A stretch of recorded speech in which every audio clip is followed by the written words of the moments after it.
kum chak chia te kot zone nin ta hup mai tem ya cha hi high school ram konga ho ta veke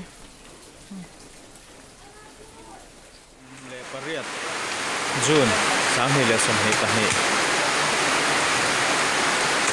rin ni ruasu na salu to ka wangin leimin atam khop maya vareng te apo ai feel venga pi thahuni kom thang le amina tam khop maya hi kit lai ki inania ai tlang kong tu hok luan kor no he tu hok atam khop maya tu hok luan na kor a no pinga tu tlang ming tha kom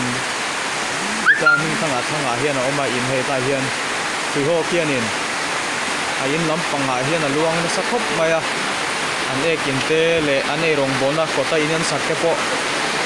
tu hian leimin siamin a chim ta vek ani tuna hian senam khobeng le uai men bar te kan an sul sia tu thatu te tlangwal do vela te tlangwal zo ba te hoten on su kla senam khobeng te nen ai tuna hian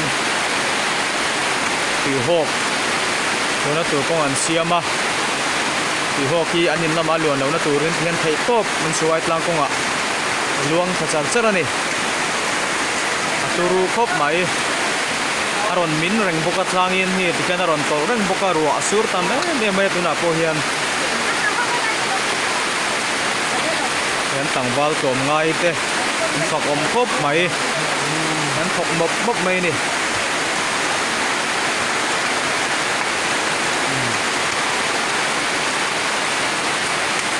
ruwa asur na sa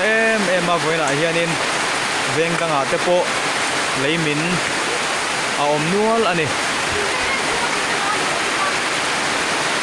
ai tlang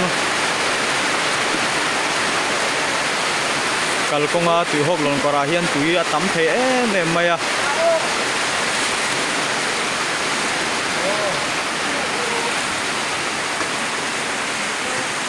ai tlang konga hian tu hok to hian luang